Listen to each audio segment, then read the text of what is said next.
Welcome back and thanks for staying with us. We want to discuss the viral video featuring primary school students who were captured dancing in a manner that raises important questions about guardianship and parenting.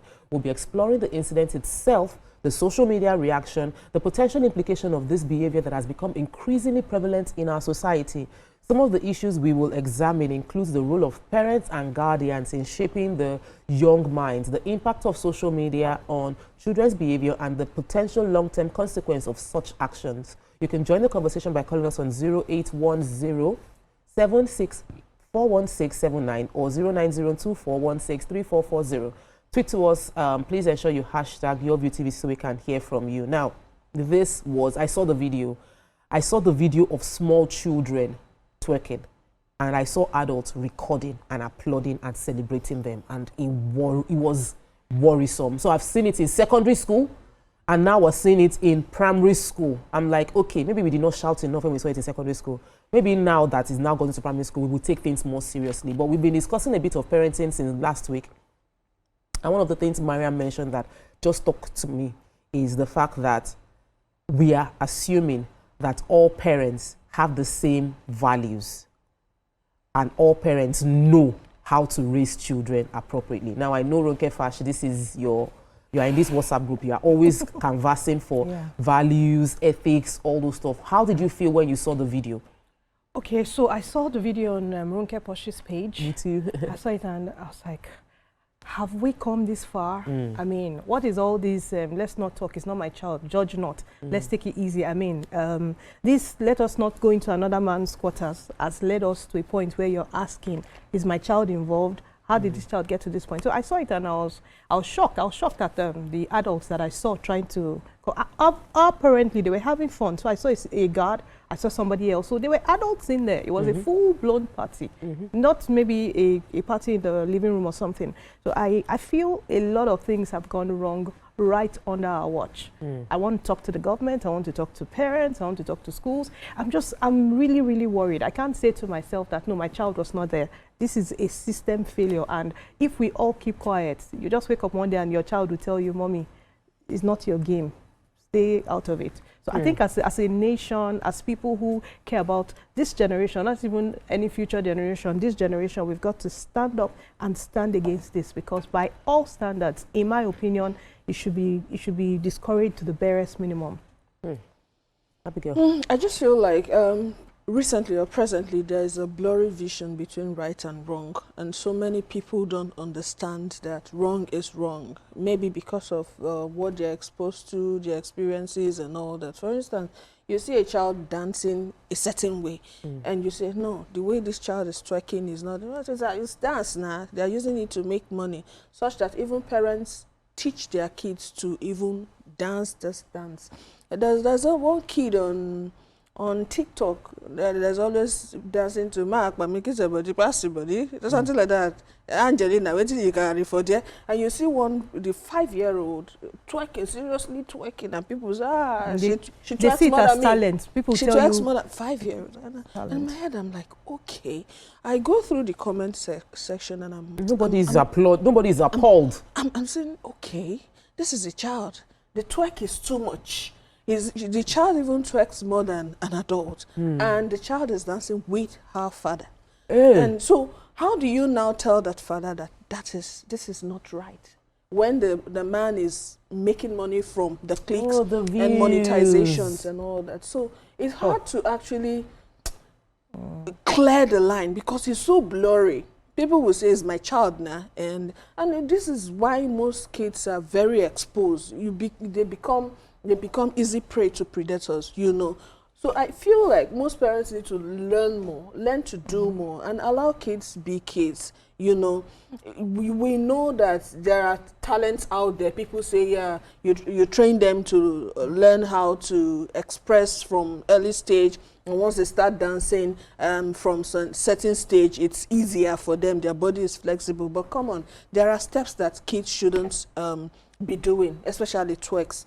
Now, when you go to the schools, I feel like the quality of our education I don't even want to say drop now, it's dead, because that's a school, right?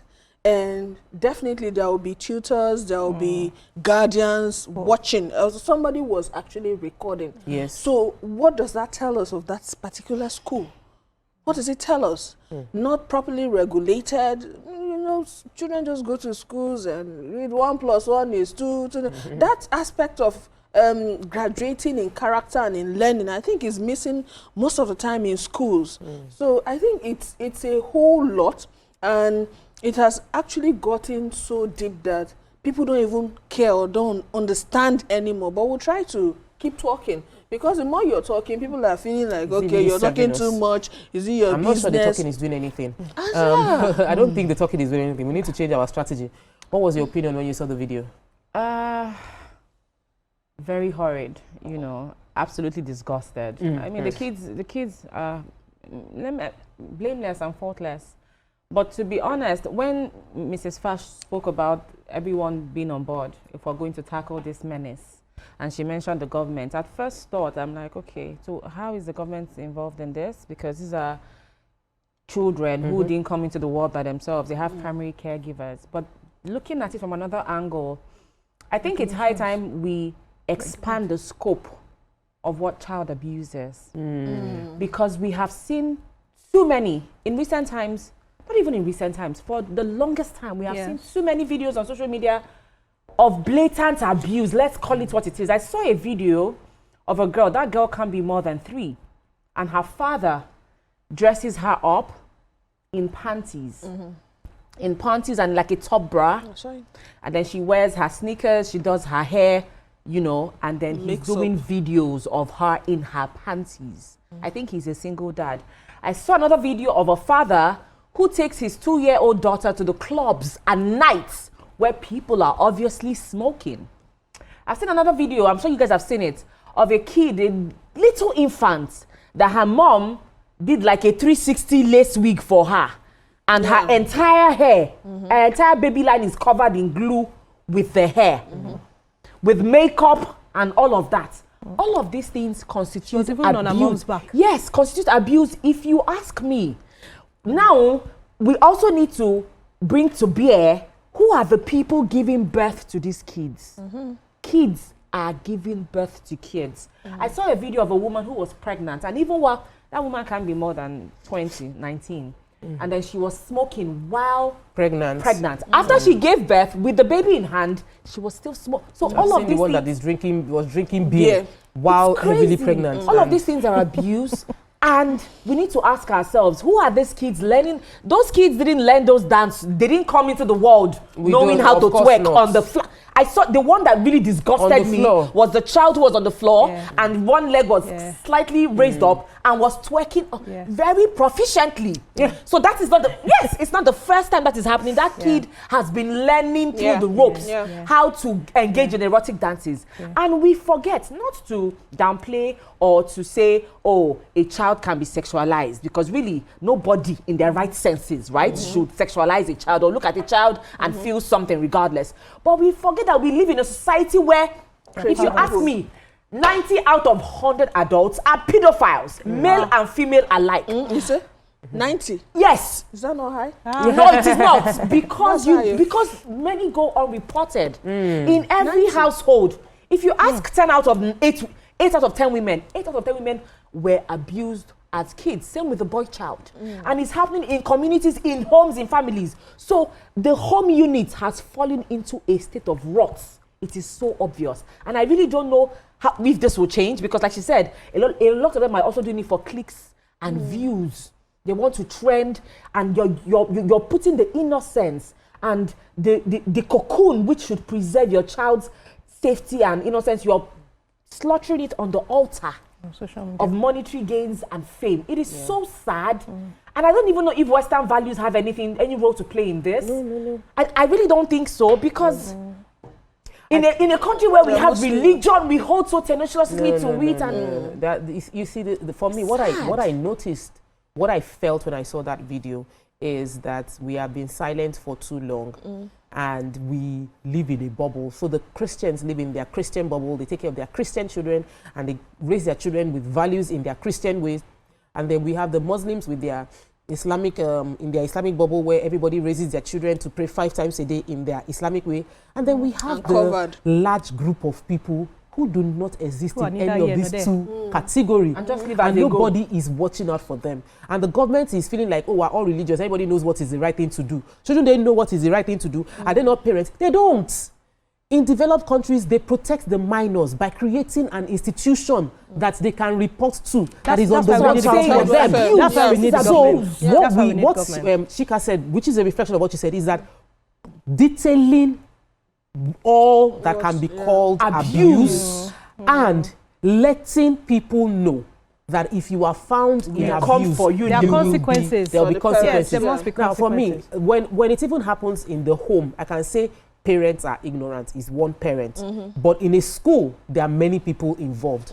A school has headmaster or principal, you have teachers, you have cleaners. There are a large group of people. Adults even that in the all building these adults do not have their sense. minds. Okay, so Or all the adults don't have values. Or all the adults don't see what happened, what is happening there as bad. So for me, it's a case of maybe we on this table, because of our religious leaning and the values that our parents put into us, we think everybody has the same kind of values and mindset. But we don't leave children for the society to treat anyhow they want to. The government ensures that whether you like or not, if you are in Nigeria, your children must live according to this. When I went to Dubai, they told me, they don't drink alcohol in this country. So if you are not in the hotel where you can buy it, you can't just go outside and buy. You can't go outside and you won't even see to buy. They now, even in Saudi Arabia has this massive hotel. All the drinks there, they look like champagne, 0 alcohol. Red wine, 0 alcohol. Because this is our country. So if you come into our country, hello, you will play by the rules. So what is the rule for Nigeria as a country? Children. For children, is it acceptable that I can take my child, put my child, set camera, and my child will be dancing erotic dance and be making money? Can I make money off my child? Is that illegal? What is the rule that the government has put in place concerning how they want Nigerians to be raised? Until we have that, we can feel shock. And somebody will say, no, my pikin, na me bonam. Na me bonam. And if they work, they make money for us. So why you go to tell me, say, after they raise my pikin, it's no good? And some of them will say, after all, government did not give us TMO, work. I beg to disagree a bit. So I feel like before we come for the society and assume that the government has not done one thing or the other, let's go back to the foundation, right? Even in that kind of school, there will be certain children who will probably turn away because their parents taught them to turn away from the very foundation, right? So this thing about digital literacy, I remember like 3 years ago, someone came to talk to my children about digital footprints. The person was talking to the children, but I learned that before I press send anywhere on any gadget, I need to think twice because the internet never forgets. But there are many adults that don't know this. We are dealing with a generation of adults that were not parented. And I dare say that this is not a Gen Z issue. I've seen some elderly people have the same issues, right? So elderly people, I even think the children that are the highest level of risk are the children of hot-blooded individuals, children that are born from parents who are maybe in their 50s, maybe they had them a lot later, so they allow them go away with everything. So the question is, how much exposure should children be allowed to have within the home, in the society? Then number 2, this social media thing, because of the influence or the innovation of social media, we are seeing what has always existed. So it's not like everywhere just spoiled. Everywhere has been like this. But like Tokpe said, if we do not have a very firm regulation, remember most Nigerians that jackpot, they always tell you they have one issue. That, they struggle with, I can't beat my child. If I beat my child, the government will come for me. Why can't we have that here? I can't post such nonsense. Those children were not even, they were not scared that they were taking pictures. Instead, they put in more effort to see that they will blow. They want to blow. Obscenity. They want to blow. So the real thing is, while we look for how to bring in the government, I think we must have very, very firm consequences for parents who are silent, who are involved in these things. I know that the school should also be questioned, but I like to deal with the parents first, because you bring in a child to school and you can't convince people who work in a school that everything a child learns is from school. Most times in schools they believe that child brought it from home, but there was no way to express it. There was no way to express it. So that assumption is very, very false. In my house, I'm protecting everything. So there are some things that when I hear my child say it, I'll be like, where did you learn it from? Who in your class said this? Yes. So we need to have that educators and parents need to have that conversation. We know they agree now. They call up our children. Let's take a quick break. When we come back, we'll continue with this conversation. Stay with us. We'll be right back.